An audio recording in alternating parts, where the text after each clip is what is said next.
Merci à vous tous qui nous faites confiance. Merci de suivre votre magazine Kiosque de ce 18 avril 2023. Nous avons deux invités. Nous serons face à Tite Lyongi et Nikez Moujani. Ce sont les co-débatteurs de ce matin.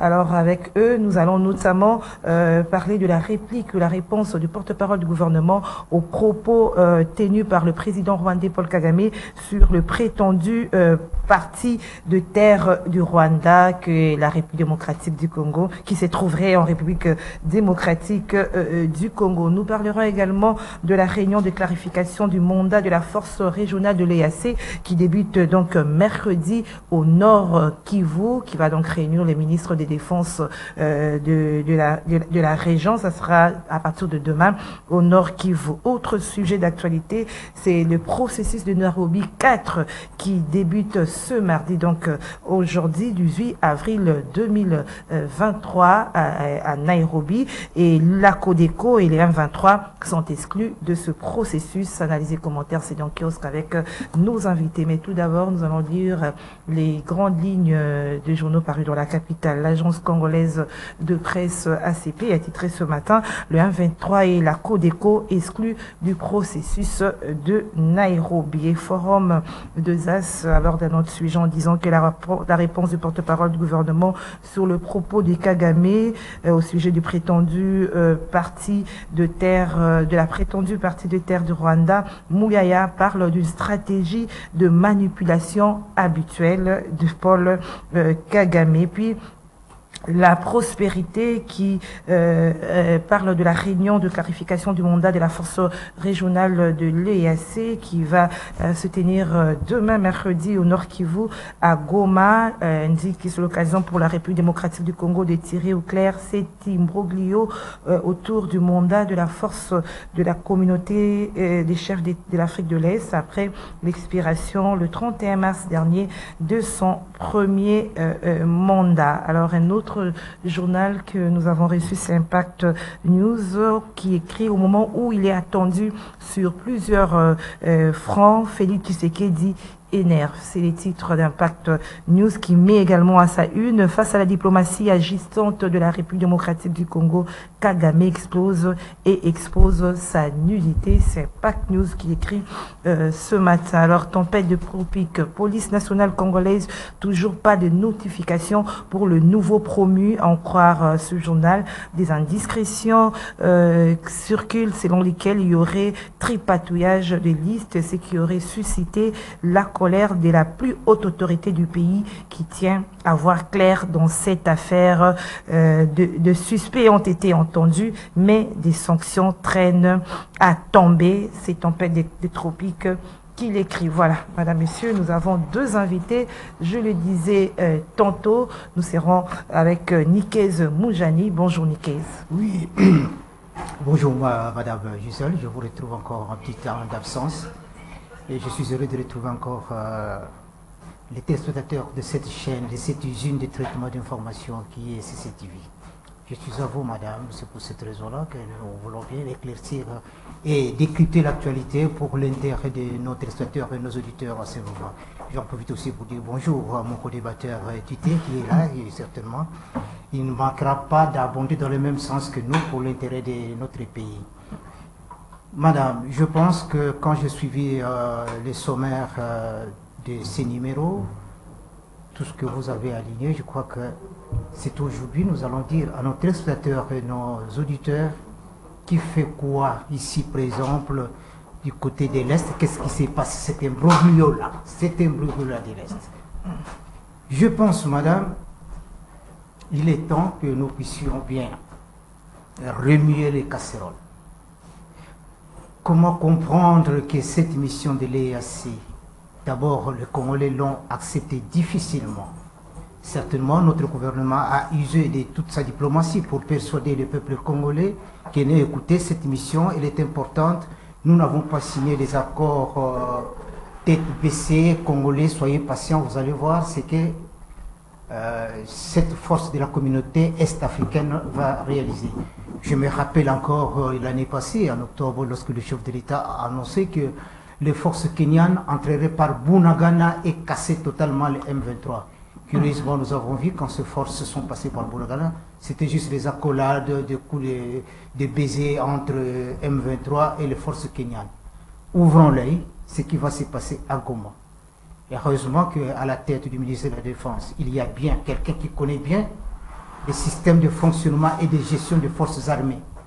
Ce n'est pas à Jean-Pierre Bemba que les chefs d'état-major soient adjoints au quoi de cette coalition communautaire.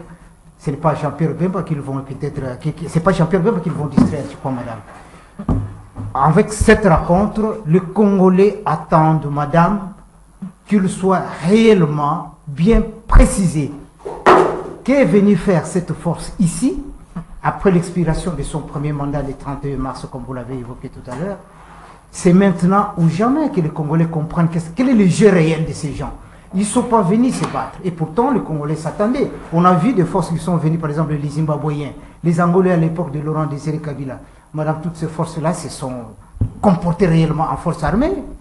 Mais quand ceux-ci viennent en amitié avec ceux que nous voulons qu'ils partent, et ils viennent partiser avec eux, il est temps que le vice-premier ministre et ministre de la Défense, Jean-Pierre Bemba, puisse aider le peuple congolais, son peuple, parce que lui-même, il a réalisé avec sa nomination. Les Congolais ont dit, Igwe est arrivé. Je crois qu'avec Igwe, l'éclat a sonné, que l'épinaise quitte notre lit. Voilà. Merci Nikez Moudjani. Vous êtes déjà dans le premier sujet. Hein. Nous allons commencer par là. C'est la réunion de clarification du mandat de la force régionale qui va se tenir demain, à partir de demain, mercredi. Alors Tité est là avec nous. Bonjour Tité. Bonjour madame. Merci de nous associer à cet exercice et surtout que ce que vous présentez comme sujet, c'est vraiment des éléments très importants sur l'avenir de notre pays, à telle enseigne que madame, si aujourd'hui nous ne réclamons pas notre liberté, notre indépendance, personne ne le fera nôtre. Alors que la messe, comme j'ai toujours dit, a été dite, il faudra beaucoup d'énergie, il faudra beaucoup de cohésion, beaucoup de réflexion, que le Congolais puisse adhérer à une seule vision. Et cette vision, c'est l'amour de la patrie. Voilà. Alors, la réunion va se tenir demain. Quelles sont vos attentes? Parce qu'au niveau même de Goma, au niveau de l'Est, les voix s'élèvent pour dire non à cette force, même des analyses dans ce plateau. Quelles sont vos attentes par rapport à cette réunion, alors que le porte-parole du gouvernement parle d'une réunion, d'une discussion des vérités avec la force de l'EAC? Je crois l'heure est arrivée.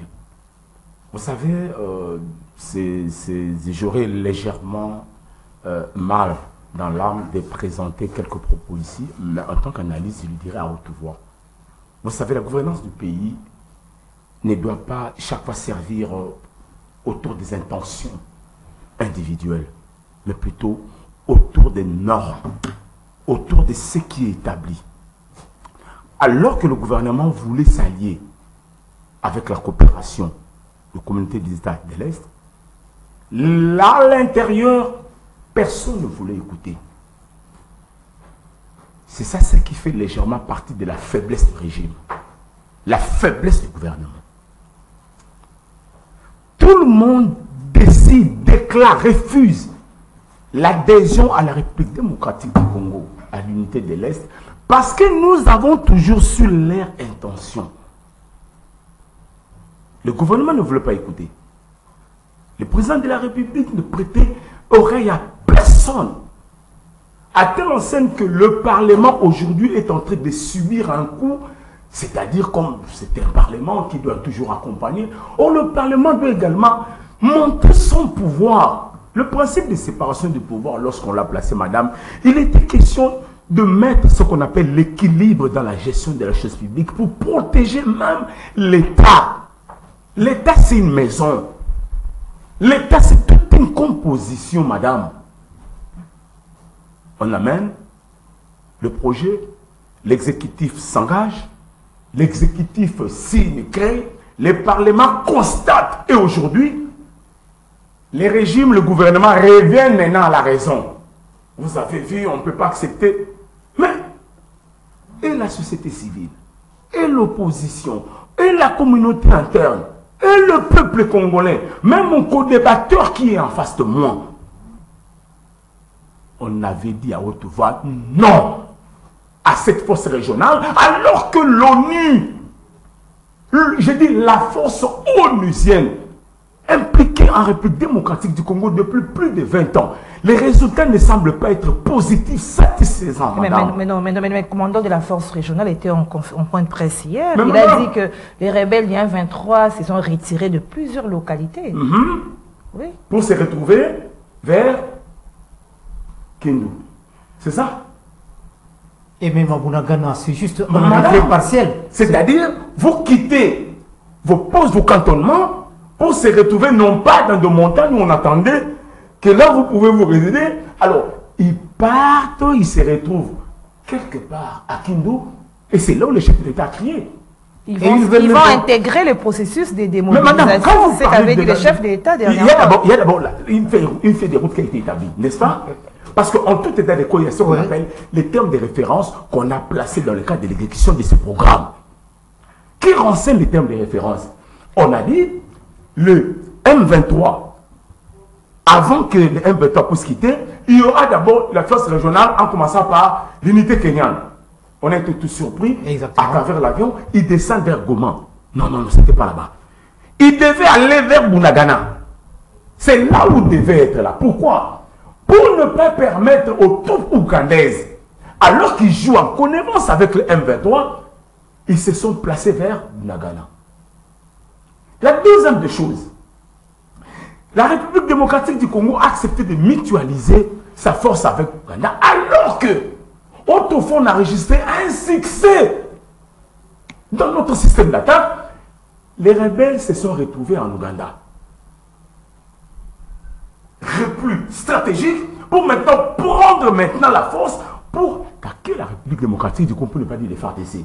Aujourd'hui, la RDC s'est dit, oui, nous devons tenir une grande réunion de vérité. Donc, il fallait attendre Jean-Pierre Bemba. Vos attentes là par rapport à ça? Donc, il fallait attendre Jean-Pierre Bemba. Et c'est de là que je sens, même si Jean-Pierre Bemba était dans l'Union sacrée autrefois dans l'antichambre, il avait sûrement présenté un projet. Non, avec ces gens-là, on ne pouvait pas le faire rentrer comme ça. Alors aujourd'hui, on accepte de faire rentrer tous ces troupes. Jean-Pierre Bemba arrive à la raison. C'est ma réflexion. Au niveau du régime, on dit non, mon cher, en tout cas, tu dois toi-même jouer ces jeux sur le premier plan. Ce sont les premiers cas de Jean-Pierre Bemba, c'est bien. Mais vous croyez que ça sera facile de les faire sortir dans ces cantonnements de ces positions? Voilà pourquoi nous disons, madame, en tant qu'analyste averti de bonne foi, il ne serait pas honnête de gérer les pays comme si on gère ta poche. Là, je dis directement à l'exécutif congolais. Aujourd'hui, que le gouvernement nous a menés dans toutes ces confusions, même pour payer, maman, les enseignants, pour payer aujourd'hui les fonctionnaires, le gouvernement doit aller faire quoi? S'endetter. Est-ce que vous le savez? À travers ce principe qu'on appelle les banques de la banque.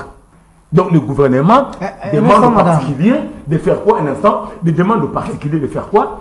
D'emprunter le gouvernement, parce que les efforts de guerre, madame, ça demande beaucoup d'argent. Alors pour chuter, nous disons que ce n'est pas très bien de vouloir gérer le pays à cause des intentions et des pensées.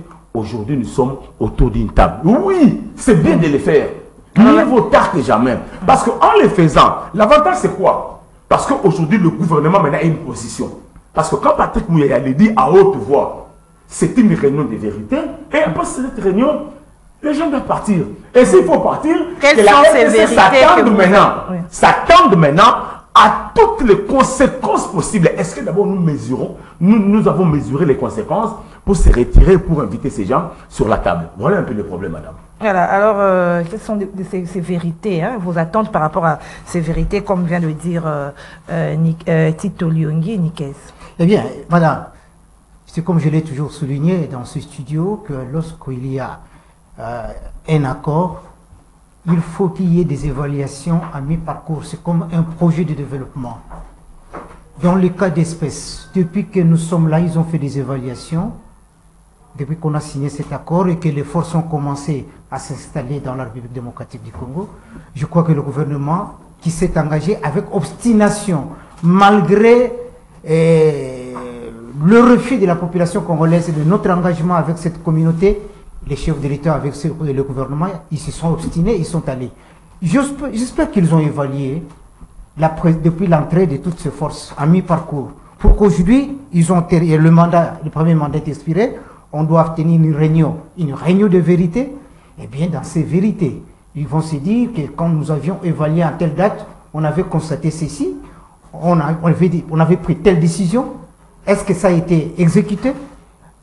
Même nous qui ne sommes pas militaires, même tous les Congolais, vous êtes en train de réaliser, madame, que ces gens-là, soi-disant des M23 ou les RDF, donc les forces de défense du Rwanda, ils avancent de 3 pas, ils reculent de 2.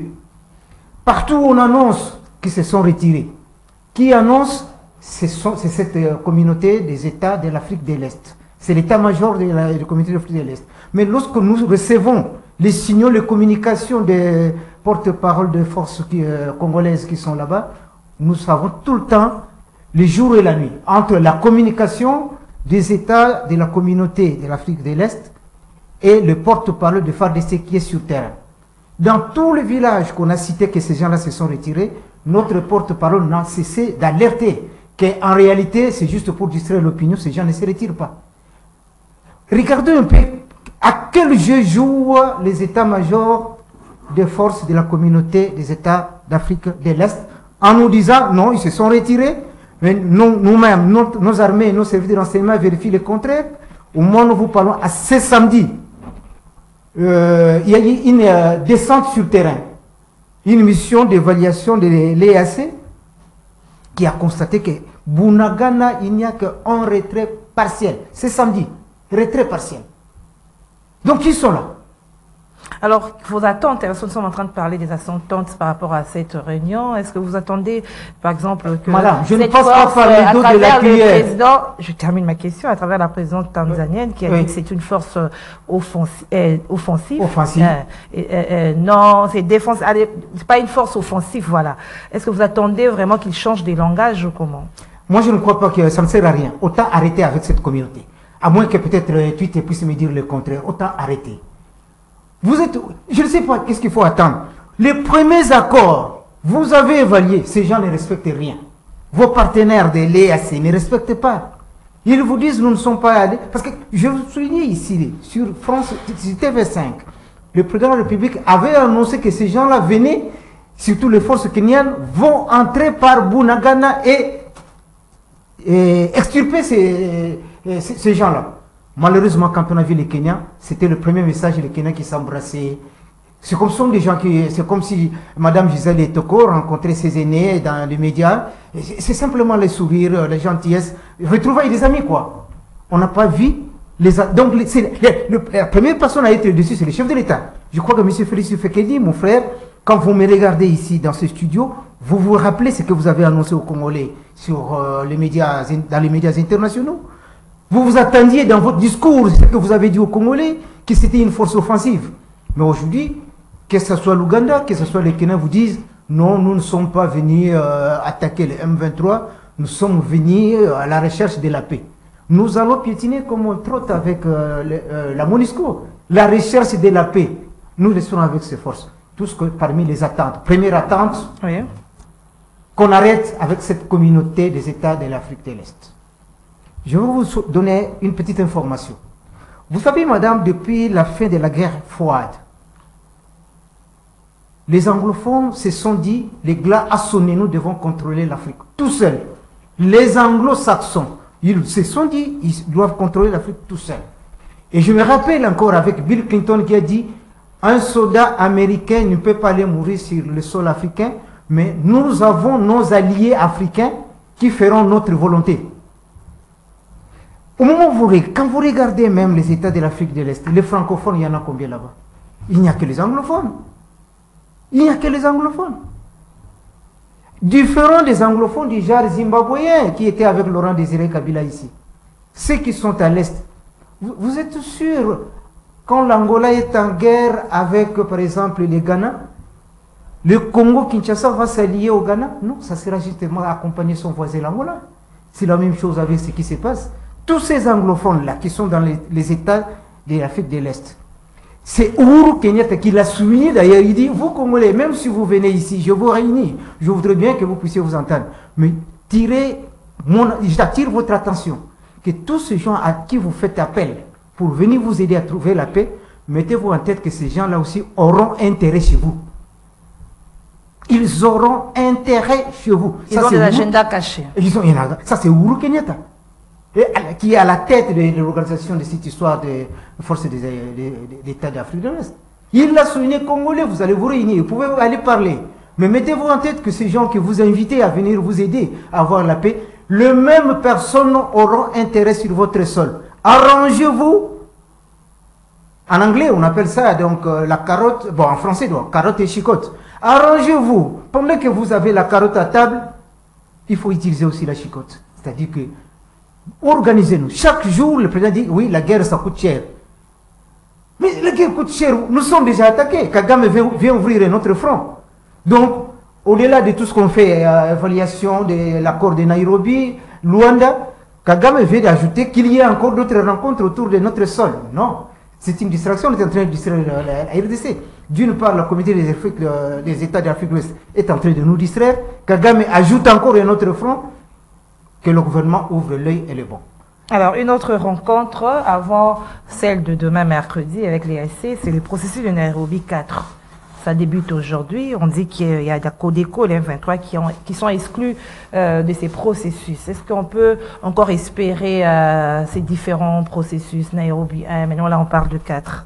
C'est ça la faiblesse de notre gouvernement. J'ai toujours souhaité vivre le dialogue comme moyen pacifique de gérer le problème. Mais lorsque le dialogue nous tourne à bourrique, c'est à ce moment-là on devient inutile. J'ai suivi mon condébatteur ici ouvrir une brèche, peut-être qu'on n'a pas fait attention. La position de Kagame. Ça sera notre prochain sujet. On en parlera. Ces gens-là sont soumis, j'insiste bien, à des agendas cachés que la République démocratique du Congo a telle enseigne que c'est comme si nous manquons d'intelligence. Lorsque je parle d'intelligence, c'est-à-dire la capacité d'anticiper aux problèmes. Exactement. C'est ça ce qu'on appelle l'intelligence. La capacité de découvrir l'intention de celui qui cherche à nuire à la nation. Les Américains le font et les Russes. Tous ces pays limitrophes, madame, depuis toujours, ont eu un plan commun. C'est-à-dire les avoirs de la République démocratique du Congo et l'incompétence de l'homme congolais de vouloir créer des intelligences pour cette mouvance industrielle. Tous les présidents qui arrivent, tous les gestionnaires qui arrivent, tous les gouvernements qui arrivent, au lieu de placer la République comme acteur principal du développement de l'industrie, c'est plutôt des hommes. Mobutu en venant, c'est Mobutu qui était l'homme le plus puissant en carré. Kabila le père en venant, il est mort parce que lui-même voulait négocier le prix du diamant. Kabila le fils, nous avons vu avec tout ce qu'on a vu comme gestion de carré minier qu'on sort. Aujourd'hui, la même chose. Autour du chef de l'État, ce sont ses amis, ses cousins, ses frères, les membres de l'UDPS. Tantôt, on va écouter, c'est Jean-Marc Aboun qui était devenu puissant parce qu'il s'était engagé dans le carré minier. Au lieu que la Gécamine qu'on a connue, c'est-à-dire c'est le fait d'affaiblir l'appareil de l'État, les institutions de l'État pour rendre l'homme utile. L'égoïsme, l'égocentrisme, c'est ça ce qui est à la base de la destruction de l'homme congolais. Alors que le peuple a besoin, j'ai aimé un programme du gouvernement sur le lithium, ça au moins une fois on peut applaudir.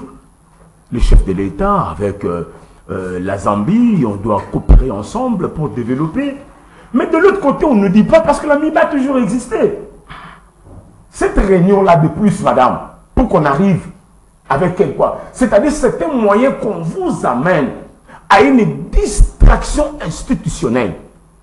Je vais vous faire rigoler, madame. Mais est-ce qu'on saura faire face à ces situations d'insécurité seul, sans nos voisins, madame, sans je vous ai l'apport toujours dit, des autres? la communauté internationale a déjà placé un deal. Et c'est chaque 3 jours, chaque semaine, vous allez voir, des balais diplomatiques, de couloirs diplomatiques qui vont s'ouvrir en République démocratique du Congo. L'objectif, c'est de faire quoi? Nous l'avons vécu très bien parce qu'on a fait partie d'un bureau d'études où on accompagnait le gouvernement, plus précisément Joseph Kabila, dans un panel X. C'est là où on a senti cette pression, madame, que chaque 3 semaines, chaque 2 jours, chaque 5 jours, Joseph Kabila devait recevoir des délégations.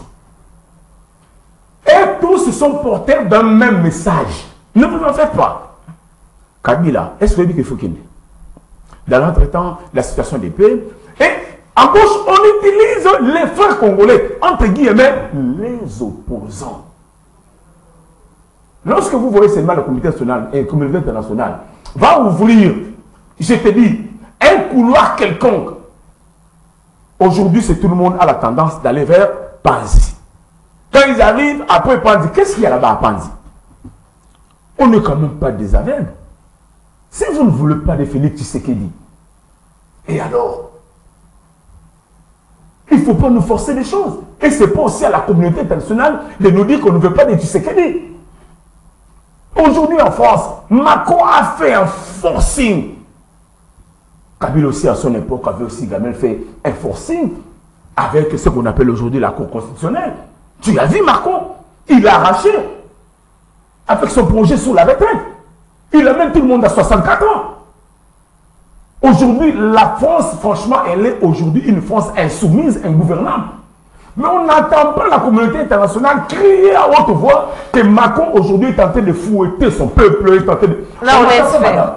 Donc, nous allons, cela me pousse à dire à haute voix aux Congolais que ce que ces gens-là ont fait subir à Mobutu, ce qu'ils ont intimé à Kabila, ce qu'ils ont fait à Kabila fils, c'est ce qu'il subit aujourd'hui, c'est là nous donner l'intelligence. C'est là nous donner la possibilité de créer une véritable cohésion parce que toutes ces réunions que vous voyez, madame, c'est justement pour vous dire la même chose. Négocier avec les rebelles. Souvenez-vous qu'il faut leur donner un peu de territoire. Puis, vous savez qu'il y aura des élections.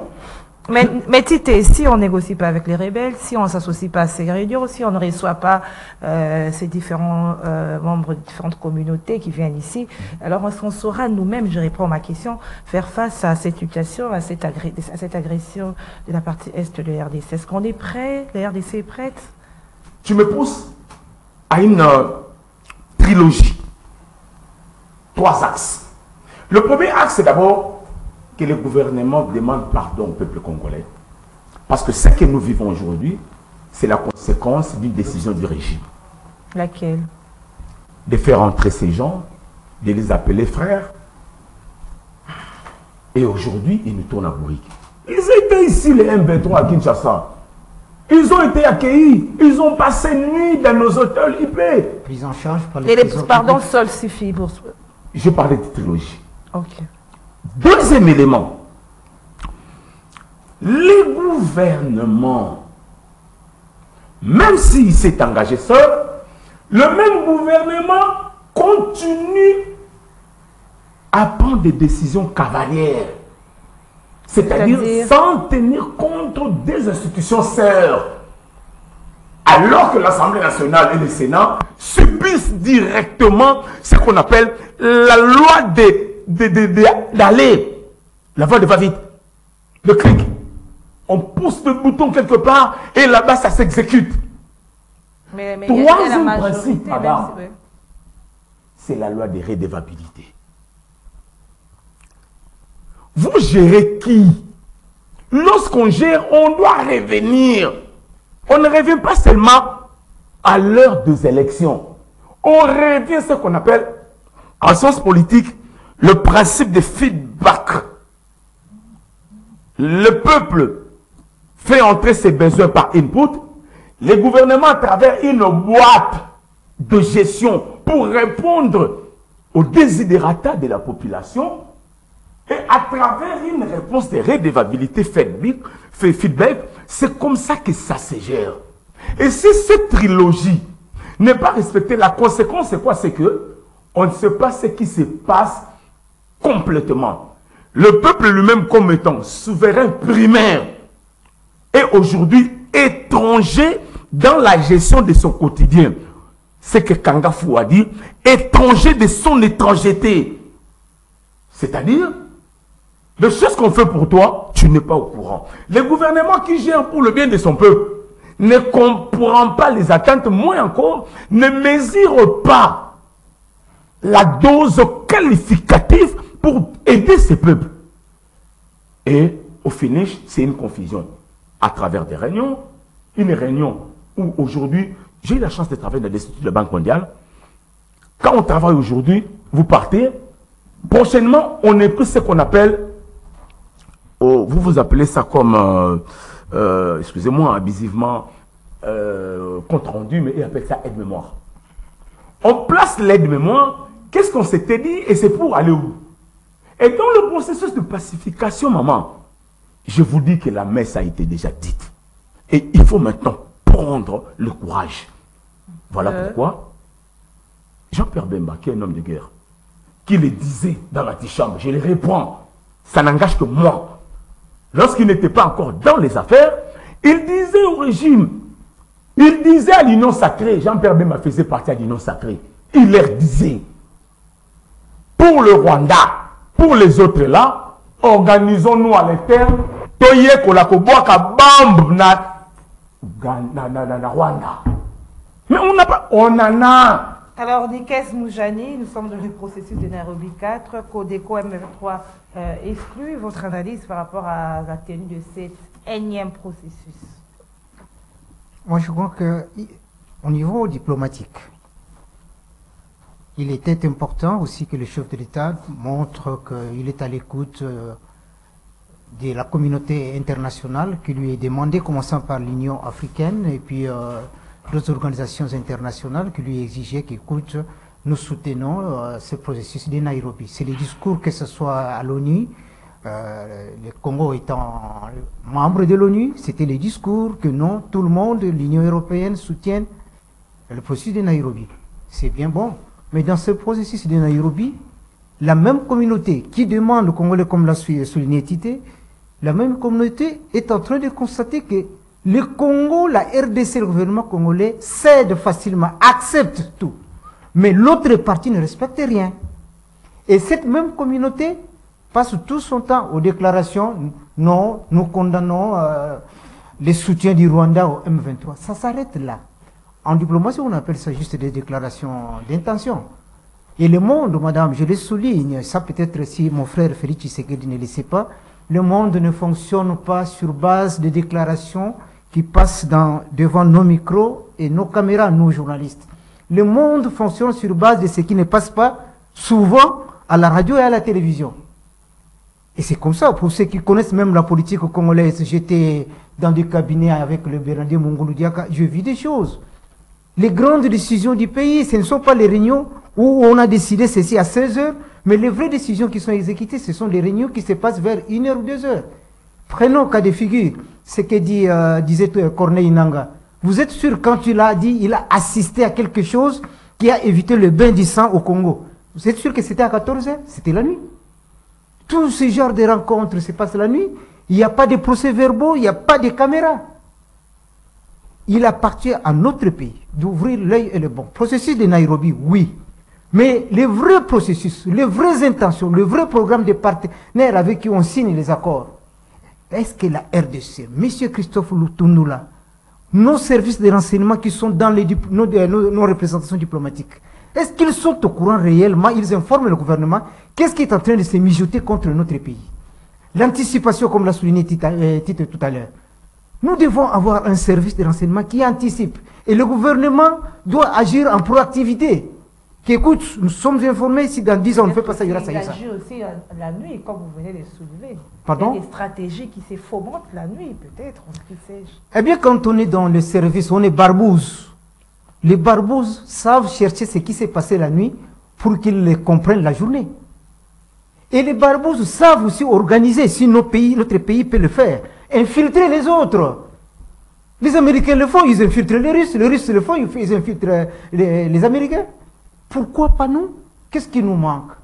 Moi, je sais chaque fois que quand votre maison, votre foyer est attaqué, vous courez. Qu'est-ce qu'on crie d'abord? Voisins, venez à notre rescousse. Nous, nos voisins, le meilleur que nous connaissons, c'est ceux qui ne nous ont jamais fait la guerre. Cas de figure l'Angola. Pourquoi courir à l'Afrique de l'Est? Mais l'Angola va envoyer ses troupes également ici. Mais non, l'Angola vient d'intervenir. Nous ne l'avons pas invité avant. L'Angola vient de constater que réellement ça piétine avec les États de l'Afrique de l'Est. L'Angola n'est pas dans l'Afrique de l'Est. L'Angola a constaté que réellement la RDC a un problème. Vous avez commis une erreur d'aller danser sans rythme pendant que moi j'ai le bon tam-tam ici. Alors vous croyez vraiment que l'Angola va mettre ses intérêts de côté pour... si nous l'avions appelé à temps, qu'écoutez... Oui, mais madame, si nous avions convié l'Angola bien à temps, l'Angola serait à notre rescousse. On l'a déjà vu depuis quelques années, l'Angola était venu ici chez nous. Mais nous sommes allés nous perdre un peu dans ces marécages des États de l'Afrique de l'Est. Le temps est écoulé. J'ai pitié du vice-premier ministre et ministre de la Défense, Jean-Pierre Bemba. Nous sommes à quelques mois des élections. Peut-être ce qu'il disait dans l'antichambre, on ne l'a pas bien compris, on a mal exécuté ça. Maintenant qu'on lui confie cette charge, je me demande si c'est le bon moment pour que, même s'il pouvait faire le meilleur de lui-même, Jean-Pierre Bemba, je ne sais pas si le temps répondra à son agenda. Je me demande. Et les moyens, le temps et les moyens. Pourquoi, depuis longtemps, Jean-Pierre Bemba est dans l'Union sacrée? Pourquoi, depuis longtemps, ne pas comprendre que lui, c'est Tenigwe, c'est quelqu'un qui connaît les champs de guerre, c'est quelqu'un qui sait organiser les troupes? Pourquoi ne pas lui confier cette tâche depuis longtemps? Je me demande s'il a les moyens et le temps pour l'instant, pour le moment. Ce qui n'est pas normal. Je ne voudrais pas dire qu'à Nairobi, j'attends quelque chose. Non, madame, ça ne sert à rien. Je trouve que ça ne sert à rien. Nous sommes en train de plonger dans une piscine sèche. Calculez les conséquences. Voilà. Venons-en au propos de Paul Kagame au sujet des terres, de prétendues terres du Rwanda qui seraient en repos démocratique du Congo. Nous avons vu la réplique du porte-parole du gouvernement qui parle d'une stratégie de manipulation habituelle. Hein. D'abord, pensons, avant d'entrer dans la réplique du gouvernement, d'abord, qu'est-ce que vous faites comme commentaire, comme analyse par rapport à ces déclarations de Paul Kagame? C'est une déclaration politique. Paul Kagame, c'est un acteur qui a réussi aujourd'hui et qui continue à réussir son speech dans la distraction. Et aujourd'hui, il démontre devant la communauté internationale son intention. L'intention du Rwanda, l'intention de son leader, ils savent qu'avec cette portion de terre, ils ne vont pas arriver à répondre à leur boulimie, pour ne pas dire à leurs besoins. Le besoin du Rwanda, ce n'est pas de chercher la paix au niveau de la sous-région. C'est plutôt de répondre à un besoin. La République démocratique du Congo a des terres qu'elle n'arrive pas à maximiser le profit, à placer de l'intelligence. Le Rwanda qui a su, pour présenter sa carte, il fallait d'abord chercher la sympathie de la communauté internationale, comme vous le savez, avec l'Angleterre qui s'est dit, tous ces mondes-là qui vont les déranger avec l'immigration, moi j'ai des espaces pour le placer, afin que le Royaume-Uni ne connaisse pas le problème. Donc il crée une raison, la raison qui rencontre l'inquiétude de la communauté internationale, et pas la moindre, la Grande-Bretagne. Aujourd'hui, il y a un débat. Il y a un débat à Londres. Londres est prêt à envoyer les gens vers le Rwanda. Alors que le Rwanda n'a pas assez d'espace. Mais en droit international, il y a un principe. Je dis, notez ça à haute voix. Il y a un principe en droit international qu'on appelle le principe vitaliste. Le principe vitaliste veut que on peut réclamer le portion de terre parce que nos populations n'ont pas de moyens pour vivre. Le principe vitaliste, il faut lire Tumbaloaba. En soulevant cette exception, Kagame continue à jouer, non pas seulement avec la communauté internationale et avec la République démocratique du Congo. Comme maintenant, les intelligences, pour ne pas dire l'homme intelligent congolais, a compris son problème. Alors, est-ce qu'on doit toujours continuer à aller de réunion à réunion? On doit toujours continuer à aller de conciliabule à conciliabule, ou il faut maintenant prendre une position? Laquelle? Bonne question. La position, aujourd'hui, on sait, parce que j'ai eu quand même le temps de suivre le professeur Chibangu Kalala. Lorsqu'il parlait sur tous ces problèmes de bornage, il est revenu légèrement encore sur, au niveau de parallèle, comme est-ce qu'en 1880, quelque comme ça, l'homme belge, on a discuté avec le processus de Berlin. Nous avons quitté Berlin. Nous sommes partis dans d'autres processus de discussion dans les cadres de bornage de l'Afrique. Combien d'années plus tard pour que Kagame vienne aujourd'hui demander à la République démocratique du Congo et à la communauté internationale, au Bénin par exemple, pour dire à haute voix qu'il va soutenir les régimes militairement. Il faut comprendre le langage, hein, madame. En politique, pour bien cerner la chose, c'est dans quel cadre Kagame a eu le courage de sortir son courage, où il apporte son soutien indéfectible au gouvernement béninois, qui est aujourd'hui dérangé par qui? Par une rébellion qui se hase. Or, cette rébellion, c'est une rébellion, on sait déjà l'influence russe. Et Kagame se présente comme étant l'homme de la communauté internationale, l'homme des Américains. Donc, tous ces Wagner ne vont rien faire parce que ce n'est pas une première fois. Il a placé une base avancée au niveau de la Centrafrique. Alors que les Russes sont en train de protéger le gouvernement, Kagame, lui, c'est-à-dire entre la République démocratique de Frère Songo et les autres, Kagame a placé une armure. Il sait ce qu'il représente, il sait ce qu'il cherche. Donc, en les déclarant, le porte-parole, en disant haute voix la position du gouvernement, c'est bien. Déclaration contre déclaration. Très bien. Quelle réponse appropriée à ça? Appropriée, lui, il l'a dit, il prépare déjà. C'est-à-dire, en disant, il place les préceptes. Ballon d'essai. Il place des actions. Ce sont des ballons d'essai. Il dit à haute voix que, moi, Kagame, la République de Kivu, que vous ne vouliez ou pas, ça va s'exécuter. Parce que, avec Moïse Kabila, j'avais financé. Moïse Kabila a accepté, puis par moment, il est revenu congolais. Il est revenu avec Kabila fils, il a refusé catégoriquement, il fait la guerre. Kabila est parti. Il revient avec Félix Tshisekedi, un véritable Congolais. Tshisekedi croyait qu'il fallait chercher la paix avec Kagame, comme l'a fait, que j'ai toujours dit ça, avec Charles de Gaulle et Adenauer. À l'époque où la France et l'Allemagne ne s'attendaient pas, il fallait chercher pratiquement un couloir, il fallait chercher un pont pour créer la paix. Tshisekedi a fait la même chose. Kagame, mon frère, c'était normal, pour pacifier. Mais Kagame n'a pas tourné Félix Tshisekedi en bourrique, mais toute la communauté congolaise.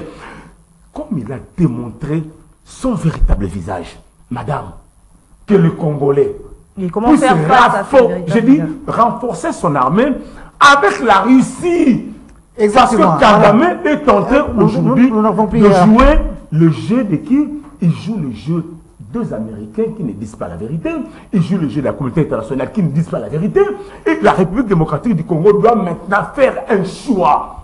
Et ce choix-là, il faut aller vers la Russie pour dévier les plans de la communauté internationale qui ne sont pas sincères. Félix Tshisekedi, notre président de la République, a été clair. Le jour, on lui dit autre chose. La nuit, on dit, on fait autre chose. Donc, je voulais le souligner, nous devons, je termine en une minute, nous devons maintenant prendre une décision, prendre une position, c'est-à-dire, on est fatigué avec cette communauté. Voilà, alors, Nikez Moujani, comme a dit Tité, il ne faut pas prendre à légère ces propos de Kagame. Ça pourrait être des ballons d'essai pour voir la réaction de la République démocratique du Congo. Quelle réplique efficace? Bien sûr, on parle de manipulation habituelle de Kagame. Alors, quelle devrait être vraiment une réponse efficace? Madame, je vais vous dire une chose. Moi, quand je grandissais dans le quartier, pour ceux qui sont à Lemba, ils le savent, nous avions des aînés là qui avaient des biceps qui étaient trop forts. Chaque fois que tu es tapé, tu envoies quelqu'un là-bas qui est appelé-moi tel vieux, moi ici au Machicoté, les Bana Maïndombe, Bana Ngilima. Donc, vous avez quelqu'un qui, lorsque vous êtes chicoté, vous faites appel à lui. Tite l'a souligné, que le président de la République prenne le courage de Mwana Mobali, qui n'a pas peur des Américains. La Russie tend chaque fois la main. Saisissons cette main, puisqu'ils veulent qu'on s'affronte. Dites à l'Américain que nous, Russes, venez, comme ils veulent l'affrontement. Parce que je l'ai déjà souligné dans ce studio. Dieu nous a créé les animaux sauvages et nous, il y a une différence dans les méthodes de résolution de nos différends. Les animaux sauvages n'ont qu'une seule méthode, c'est la bagarre. Les humains, nous en avons deux, les dialogues et la bagarre. Mais nous avons dialogué plusieurs fois. Avec le Rwandais, ça ne tient pas. Qu'est-ce qui nous reste? C'est la bagarre. Que le président de la République puisse devenir réellement Mwana Mobali, n'ait pas peur des Américains, dit à la Russie, viens, il fait la bagarre, allons-y. Les moyens financiers. Est-ce que l'Ukraine s'était préparée à affronter la Russie? Non. Il n'avait pas un budget préparé que non, un jour la Russie va nous attaquer. La Russie a osé, eh bien aujourd'hui, la Russie comptait terminer, prendre Kiev en un mois. Mais voilà jusqu'aujourd'hui, ça continue à patauger. Les moyens, il faut d'abord ouvrir le front. Je me rappelle à l'époque, Mobutu avait envoyé Ngwanda auprès des Français, que les Français venaient m'aider, les Américains sont en train de venir avec Laurent Désiré Kabila, venez à notre rescousse. Les Français ont répondu qu'écoutez, cette histoire-là d'Isaïr avec le Rwanda, nous, Français, nous ne voulons pas avoir de problème avec les Américains. Donc les Français savaient déjà, en 1994, ce que préparaient les Américains ici. Ils ont dit non, non, non, nous ne pouvons pas nous mêler. Dites à Mobutu que nous ne pouvons pas venir dans sa situation avec les Rwandais là-bas, ce qui se passe à l'Est. Nous ne voulons pas avoir de problème avec les Américains. Tout ça, c'est le schéma américain. Madame, il faut, Olusegun nous l'avait dit, carotte et chicotte. Maintenant, nous avons fait la carotte, ça ne tient pas. Tendez la main, la Russie déjà a tendu la main, saisissons cette main. Allons à la bagarre. Kagame ne discute pas, ne résout pas le problème autour d'une table. C'est perdre du temps. Le gouvernement a évoqué aussi le volet juridique. Hein. Après la diplomatie, il faut aussi... Volet juridique, vous savez, juridique. Judiciaire aussi. Vous savez, volet juridique, tout à l'heure, il n'y a pas longtemps, on a utilisé le volet juridique contre la Russie. La Russie a dit, dites à ces juges-là de rester dans leur famille. Avant qu'ils me condamnent, qu'ils m'arrêtent, cet immeuble-là va sauter. Vous comprenez?